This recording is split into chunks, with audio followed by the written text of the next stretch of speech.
这个地方怎么这么熟悉啊？我之前仿佛来过这里。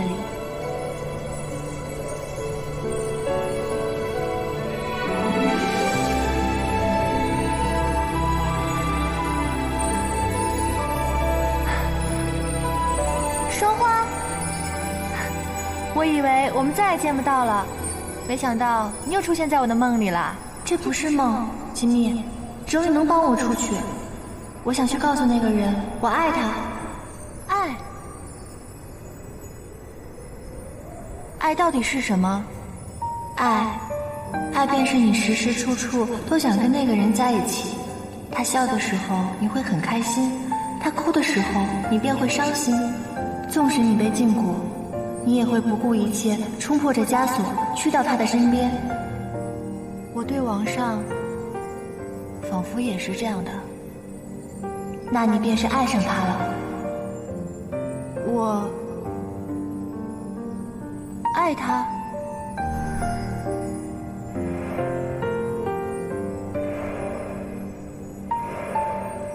锦觅，锦觅，锦觅，你醒醒！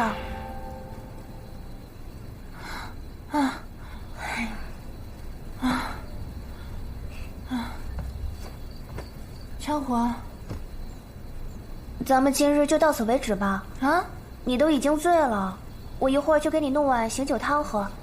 万一一会儿一王召见，看见你这副模样，可如何是好啊？我没醉，我一点都没醉，而且都这时候了，一王肯定不会召见我的，绝不可能。来，我们继续喝啊！圣女，王上召见。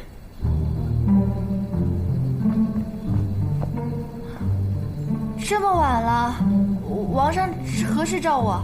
圣女一去便知。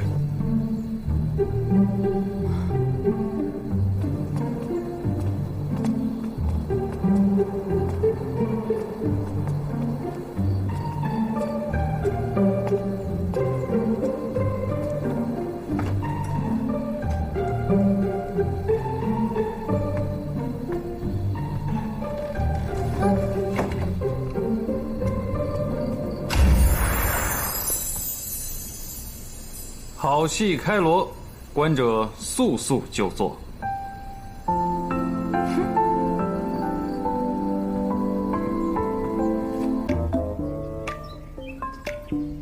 胆小怕事，缩头乌龟。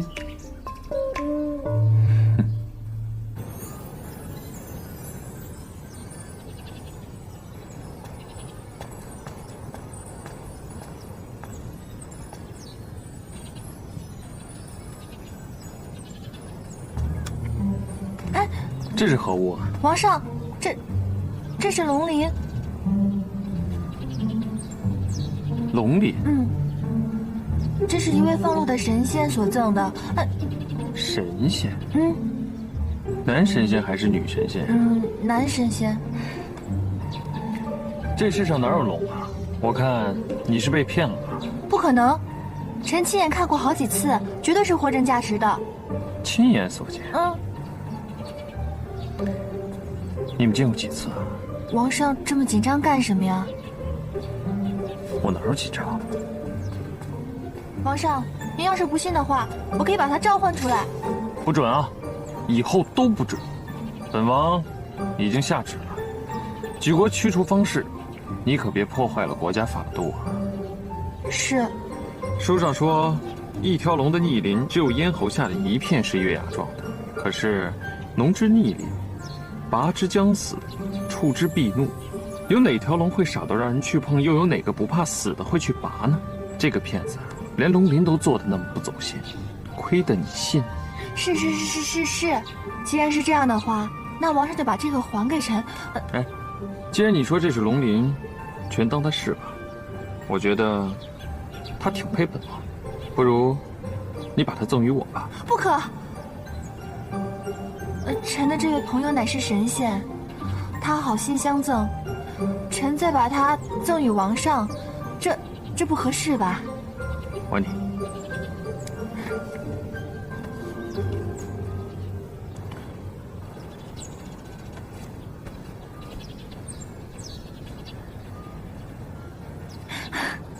小乌龟，你不把龙鳞赠给我，我可没你那么小气。这个送给你。谢谢皇上。哎，你觉得它像不像你？像，啊？像我？像吗？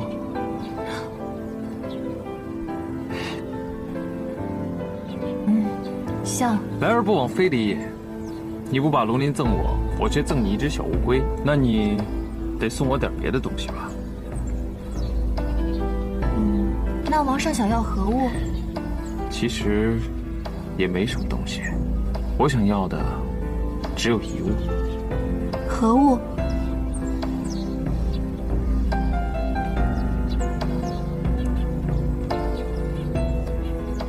你好好想想吧。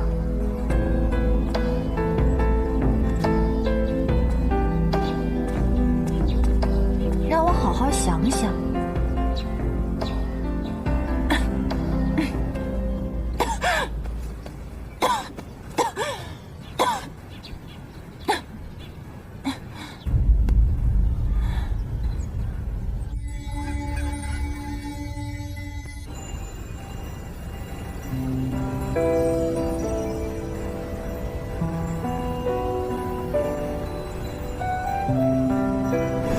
唯独这块逆鳞之腹，是我一生的伤，一世的痛。你不要再说了，你别说了，你不是我儿子，你走，你走啊，快走！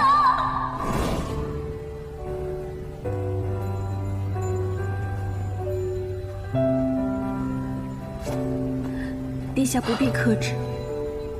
殿下如若需要人陪着，匡禄便留下。殿下若想一个人静一静，匡禄便离开。我没事，我只是记起了一些儿时的事情。殿下全部想起来了。一鳞半爪而已，都是些年深日久的噩梦。我记得儿时随母亲一起居住在太湖，一度以为自己是一条长得怪异的鲤鱼，总是被水族其他孩子欺负。找几个头上长角的怪物！快走！大力，滚出离子！父帝是龙，母亲是龙鱼，我怎么可能变成鲤鱼？终于有一天，我忍无可忍。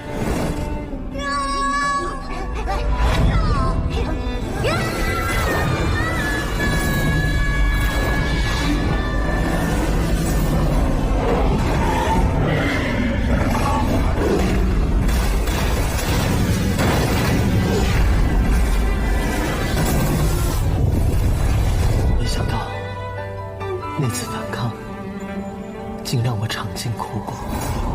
你不要，娘亲，娘亲不要，不要娘亲，娘亲不要，不要娘亲。灵儿乖，灵儿听话，一会儿就好了，一会儿就好。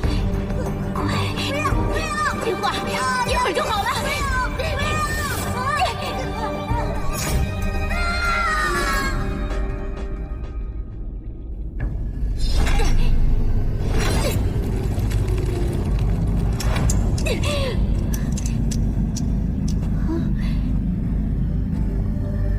我的那些衣服，都是被我自己的鲜血染红的，一层未干，又染一层。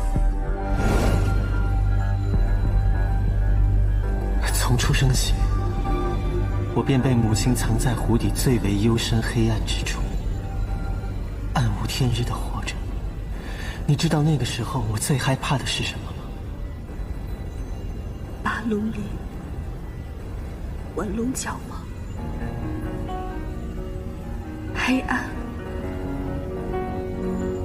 孤独，是寒冷，失血过后彻骨的寒，一点一点地刺入我的脏腑、骨髓。你知道冷到极处是什么滋味吗？五内俱焚。全身脏腑、骨头，仿佛都在沸腾，在燃烧，恨不得烧尽我身上最后一丝余温，耗干我心头最后一滴热血。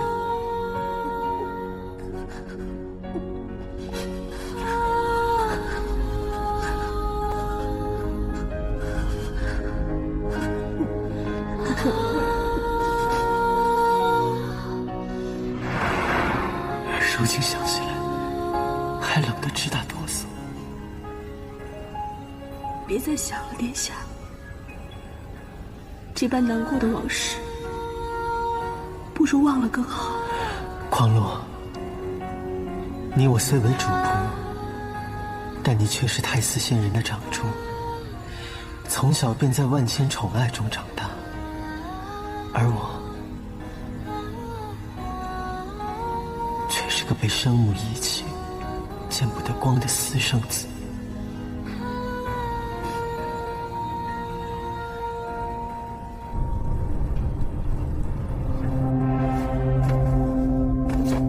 谁让你带他来此处？干娘，是孩儿不好，孩儿只是担心干娘日后会做出让自己追悔莫及的事情。你说，你跟我到底是不是一条心？说，你说，说呀，说呀！孩儿的命是干娘救的，孩儿的法术也是干娘传授的。干娘将孩儿养育长大，干娘莫要再独自烦恼了，让孩儿为干娘分忧解难吧。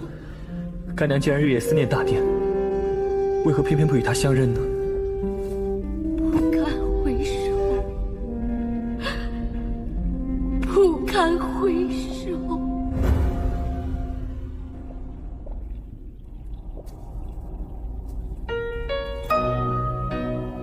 我本是龙羽族公主，我族虽属天界，却世代定居太湖，算是钟鸣鼎食，安泰清贵。我自幼备受父兄宠爱，和钱塘君的世子定下婚约。有一年天后寿宴，我随父皇上天界贺寿，竟献夜明珠。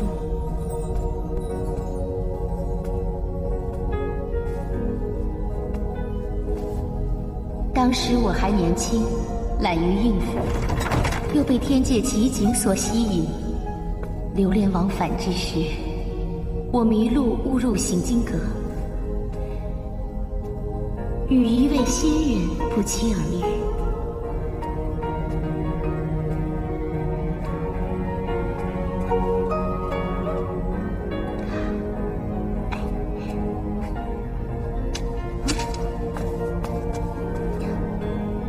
他自称思夜之神，道号北辰君，执守天地的行经阁。此人博学儒雅，我与他一见如故。其后，我们日日相约黄昏后，跟他一起消磨的时光，总是美好而短暂，飞逝如流水。转眼间，往来愁和，不过10日有余。将欲顺之，必过逆之；将欲转之，必过折之。书法如同意林，充满秘术。你要好好用心感受。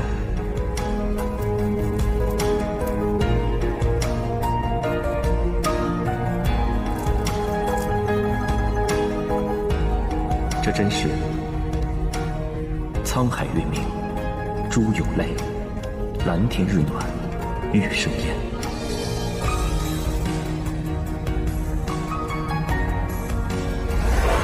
6界禁制，天地纠缠鲜花神，没想到对您也……花神是他一辈子的情结。他年轻时为了权位，弃花神娶天后，岂肯善罢甘休？多年后我才知道，他当初引诱我，也只因为我眉眼间有几分互相子分。他在我身上寻找的，不过是子分的影子。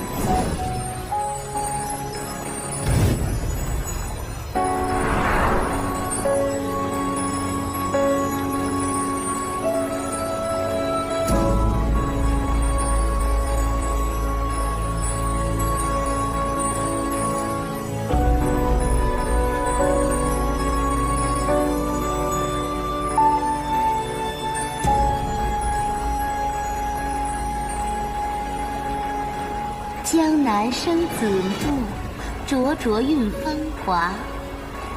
人家是龙鱼，又非草木。鬼灵精。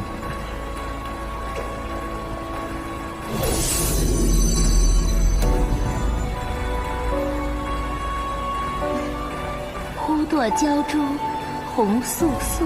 邂逅今朝，不相离。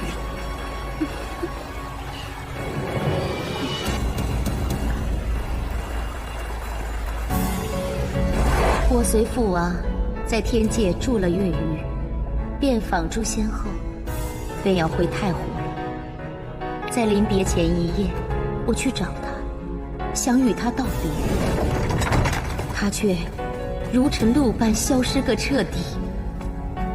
几番查问才知，天界当时并无夜神，而北辰君更是查无此人。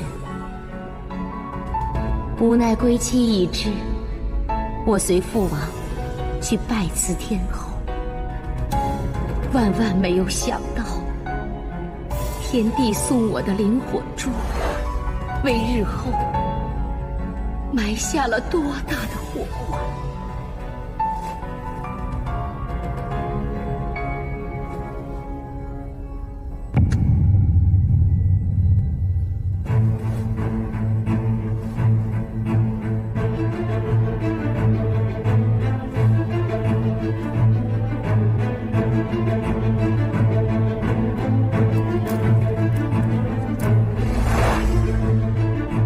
回丽泽后不久，我竟发现自己怀上了他的骨肉。我偷偷带下润玉，但试纸终究包不住我，还是被父王发现了。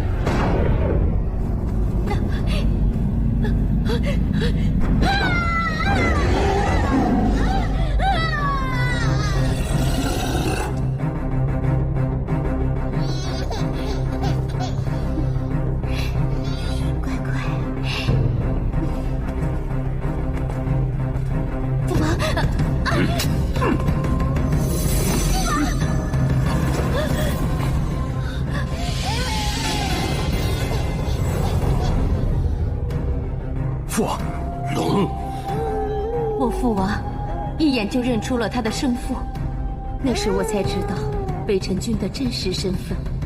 我向父王保证，一定隐藏好孩子的身世，绝不拖累童子。孽障！从今往后，你不再是龙女族的公主。无耻之有！他只顾自己沾花惹草，风流快活，却把所有的恶果都推向你一个人。是我咎由自取。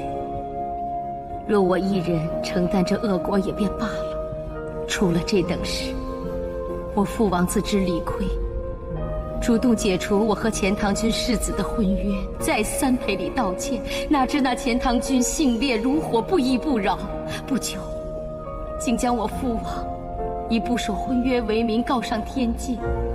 不久天帝降罪，竟将太湖水面上36000顷的水泽之地尽数罚没给了鸟族。夺走太湖，多半是为了取悦天后那只河东狮吧？年幼你还年轻，当时我也年轻，不敢以最坏的恶意去揣度人心。但其后我们母子陷入种种生死危境，他从来没有出面维护过，甚至连个影子，连一句话都没有。到那个时候我才明白，从一开始我就陷入了一个精心设好的局，最后的结果就是太湖钱塘交恶，东南水系分崩离析。天帝通过鸟族控制了最富庶的800里太湖，而当时拥立天帝上位的天界第一重臣水神的职权也被削弱制衡。一石三鸟啊！心思之缜密，深沉险恶，前所未有。群鸟按天后授意，成日在太湖上空盘旋，监视我们水下的动向。但当时天后并不知道我已偷偷诞下润玉，为了掩盖我儿的身世，免遭天后毒手，也为求族人平等对待我儿，我给他起名叫李儿，乔装成鲤鱼藏于立泽深处，孤儿寡人，忍辱偷生。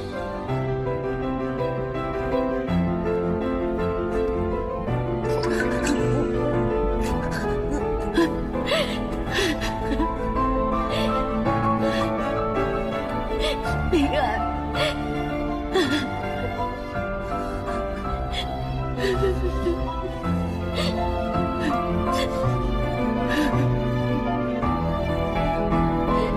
却没想到有一天，李儿，她还是掩藏不住了。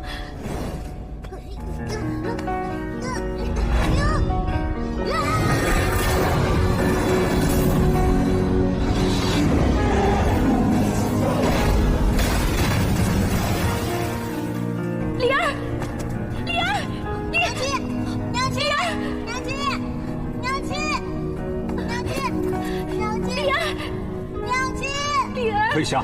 是。李儿，李儿，李儿，李儿，李儿，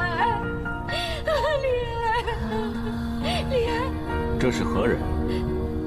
他是我与天地之子。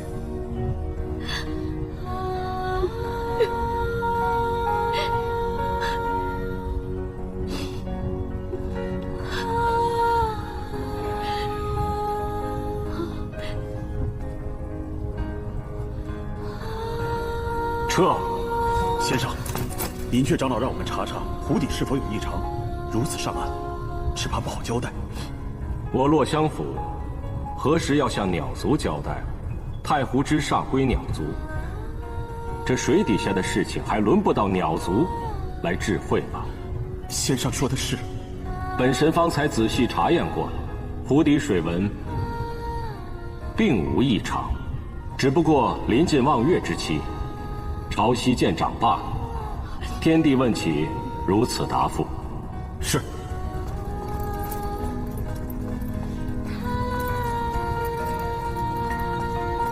好生看护孩子，一旦被天后真知，他必不肯善罢甘休。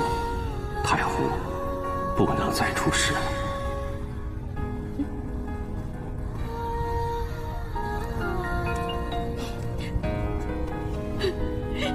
娘亲，不要，不要，娘亲！谁教你的超勇术？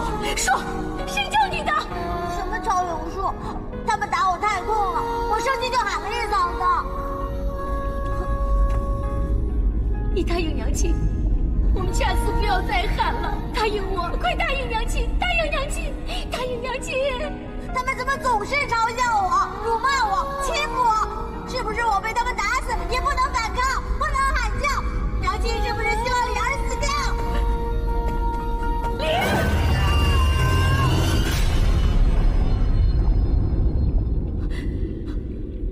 李儿，对不起，娘要削掉你的龙角，刮掉你的龙鳞，只是希望你能变成一条普通的鱼，锦鲤、红龙鱼什么都行。龙的命运你承受不起，娘和外祖、舅舅还有丽泽所有的生灵都承受不起。那时候我未婚生子，被视作家门之耻，众叛亲离，还要成日提防天后的眼线加害我儿，更因太微的欺骗，迁怒于他的骨肉，对离儿更是爱恨交织。成日精神恍惚，恨不得一死了之。定是受尽了煎熬折磨，干娘受苦了。不，受尽煎熬和折磨的是灵儿。他的自愈能力很强，新的龙角鳞片没过多久又会长出来，只好一遍又一遍地重复着苦行，循环往复，生不如死。到后来，还是灵儿她自己。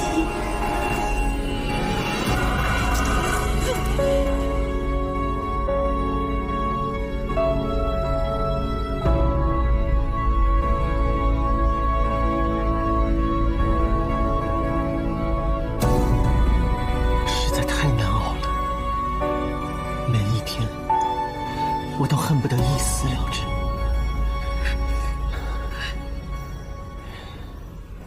等我再大一些，能够完全幻化成人形，我便极少以真身示人，便下那一身伤疤、丑陋、屈辱，实在不敢。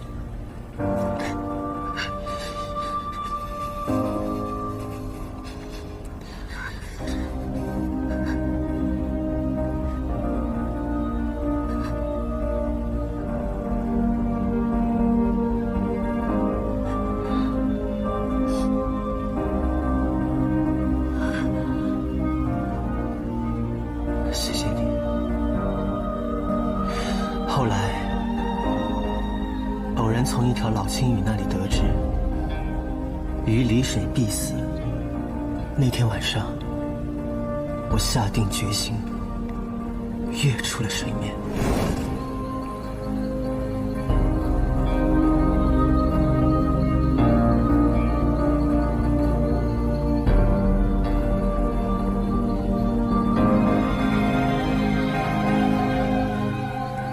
岸上的鱼都会飞，天上挂着那么多夜明珠，真美。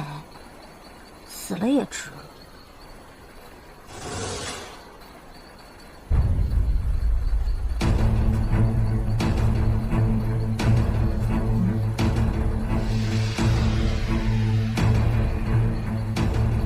仙女，我死了吗？你是来接我上天的吗？你很想上天吗？待在湖里太痛苦了。只要不待在湖里，我哪都愿意去。可是你走了，那你娘怎么办呢？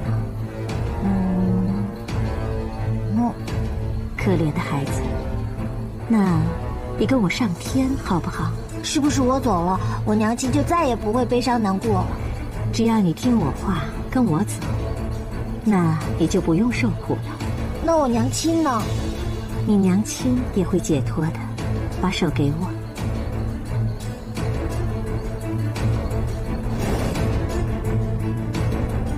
原来不是他遗弃了我，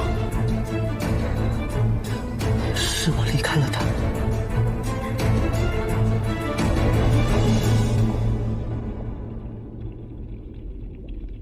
后来的事情人尽皆知，天帝始终对花神纠缠不休，将他强掳至天界，幽禁七蜈蚣。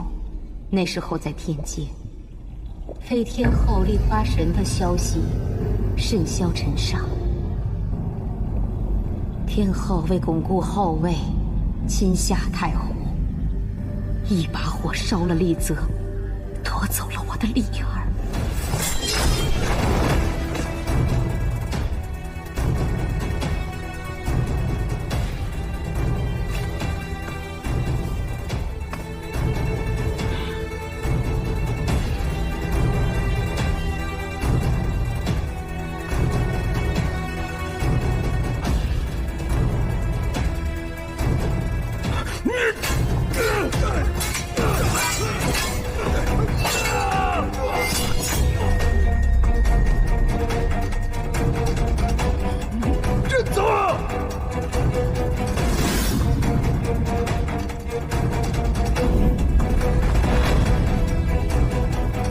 天后，老夫与你往日无冤，近日无仇，为什么苦苦相逼，杀我儿子，屠我全族？只怪你教女无方，闺门晦杂，败坏我天家血统。本座断断容不得你们一族。个小人得志，老夫在此发誓，我族就是战到只剩一人，也要灭你鸟族！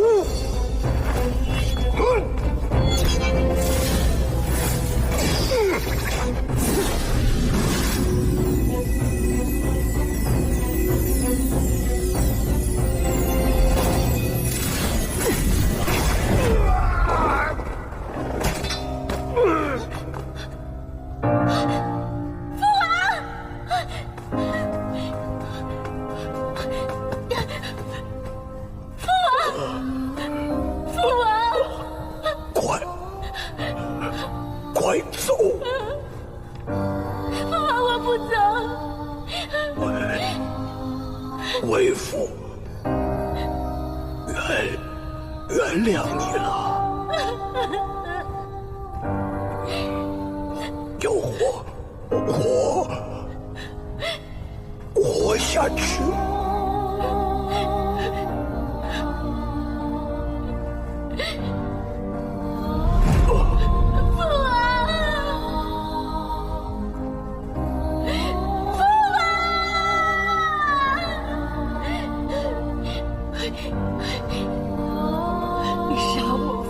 童儿，我要和你同归于尽。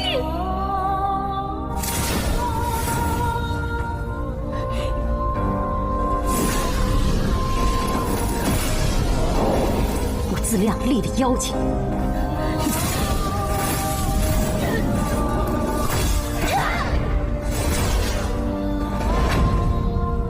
把这里给我毁了，一个活口都不能留。是。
我的脸怎么了？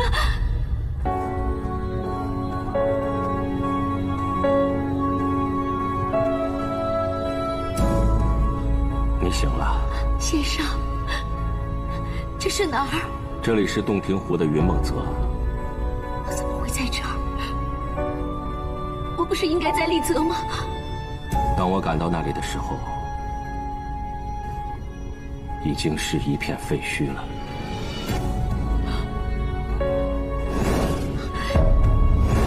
父王，女儿，你们都不在了，留素玲一个人在世上做什么？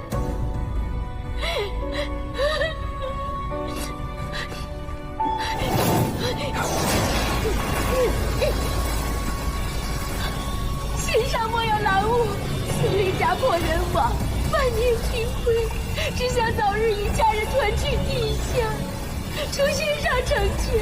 连你自己的孩儿都不管了吗？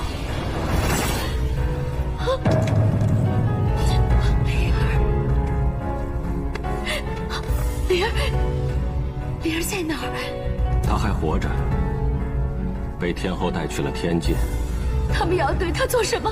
你放心，毕竟他是天帝的长子，天后膝下也无所出。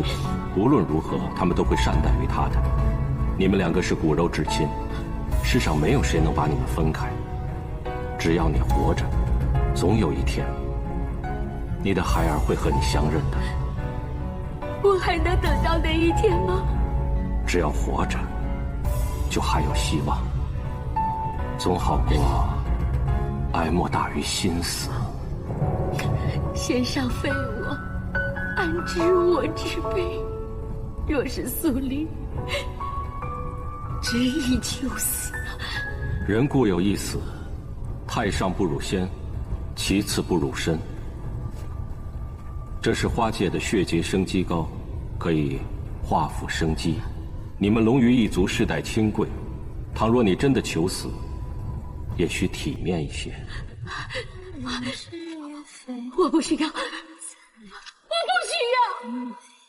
害我斩毁人王的就是这张脸，我才是罪魁祸首，我才是罪魁祸首，我才是。就算不是你，他也有法子将你们龙鱼一族驱出太湖。先生此言何意？帝王心术，日后你就会明白了。上天有好生之德，眼下你的死讯已经传遍天界，你又何必再多死一回呢？振作起来，好好活着，总有一天，你的孩儿会和你团聚的。洞庭由我管辖，天后的势力还触不到此。好好在此地养伤吧。水神伯伯当时也正被天帝猜忌，怕是自顾不暇吧？如此高压之下，还能义无反顾地把干娘藏起来，实在可敬可佩。患难见知交啊！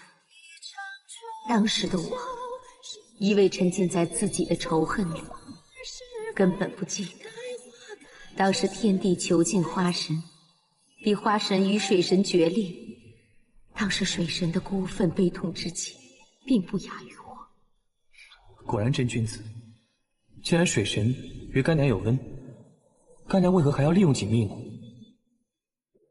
当时我无意中翻看你那不务正业的6阶美人图谱，突然间发现锦觅酷似花神，便猜测她是天帝之女，便想在天后寿宴之上揭露于众仙面前。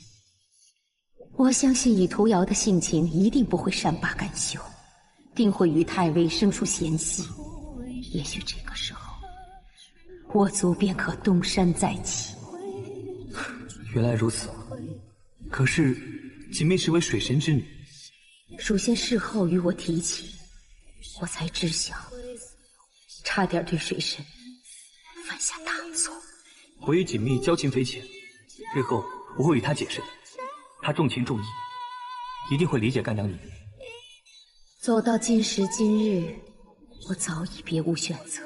所有人都以为我死在了丽泽，我竟潜藏于此几千年，为的就是为我父临终发愿。我龙鱼族哪怕战到最后一人，也当以复仇雪耻，灭鸟族为己任。我作为龙鱼族的最后一个王女，自然责无旁贷。当年我在醒金阁接触到不少典籍心法，为了报仇，我开始勤加修炼。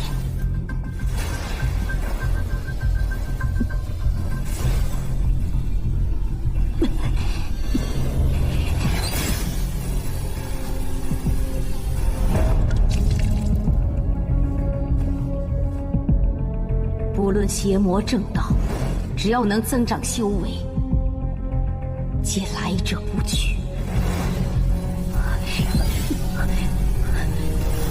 又召集旧部，正木新丁，把云梦泽建造的跟当年的丽泽一模一样，依托爱死，立志复仇。我龙鱼族将士今后为公主马首是瞻，为公主马首是瞻。难怪大殿下从未踏足过云梦泽，倒跟串门回乡似的熟门熟路，自己就寻摸过来了。对了，干娘，你当时只在醒金阁待了1个多月，为什么会记得那么多秘籍呢？你以为鼠仙在天上干什么？跟人下棋吗？夺子之痛，灭族之恨，不共戴天。这些年我思来想去，最彻底的复仇，就是让润玉接替天帝之位，掌管天界。但夺位之路，横成横败，变数太多，行差踏错，便是万劫不复。不到胜券在握的那一步，绝对不能把他牵扯进来。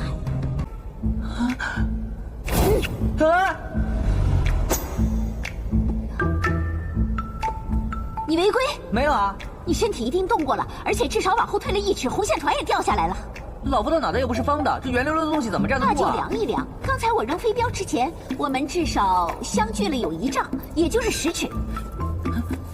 你那根太短，不准。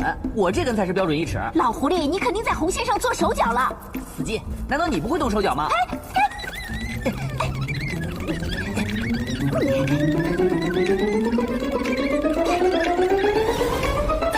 天机飞镖力无准头，你自己手有多臭你明白？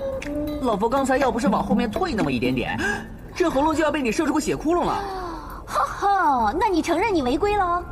我又不是你那因果天机轮盘里的凡人，任你捏扁搓圆的摆布。不让我摆布，那跟我玩什么？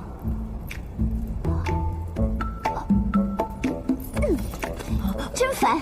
哎呀，是啊是啊，忒没劲儿了。这凤娃不在，锦觅也不在，真是好山好水好无聊，寂寞空虚冷，连牵红线都提不起劲儿。唉，一向都是我摆布凡人，自从这2位下凡历劫之后，我这堂堂玄清九真元姬仙，竟被别人牵着鼻子走，太没劲了。请问月下仙人可在？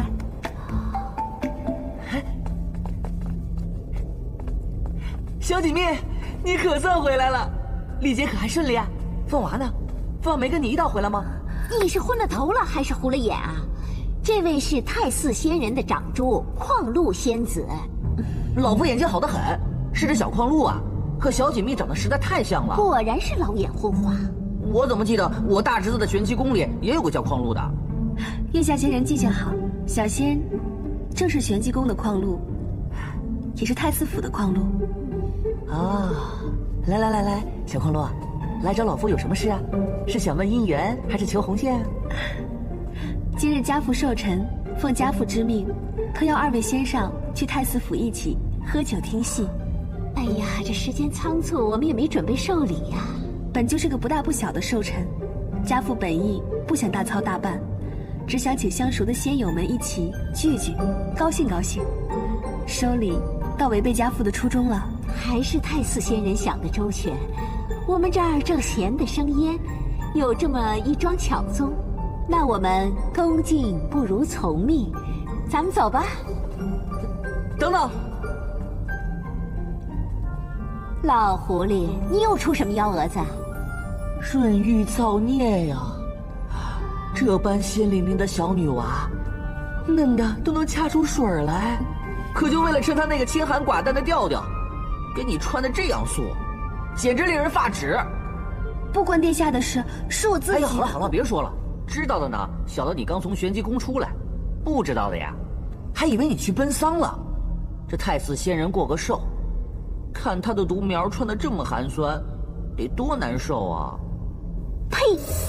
狐狸嘴里吐出象牙，这天界实行的肃静弹呀！谁像你雷打不动的千年花枝招展，艳俗！哼！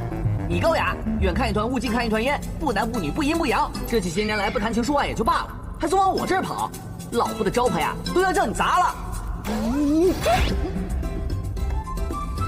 死狐狸，要不要也把你扔进那因果天机轮盘里转一转，转到凡间去爱别离？先生说的在理，毕竟是爹的寿辰，还是穿得喜庆些好。那2位先生先行一步，矿鹿先回去换身衣服。哎，等等，我这有现成的。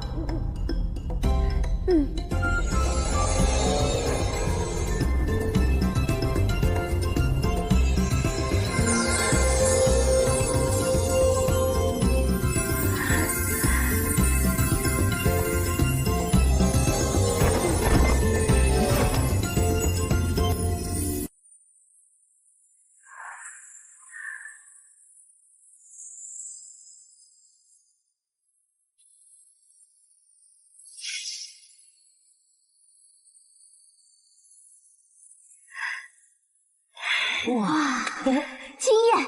来来来，美貌盼兮，巧笑倩兮，毕竟青春好年华，淡妆浓抹总相宜。可还喜欢？喜欢，多谢二位先生。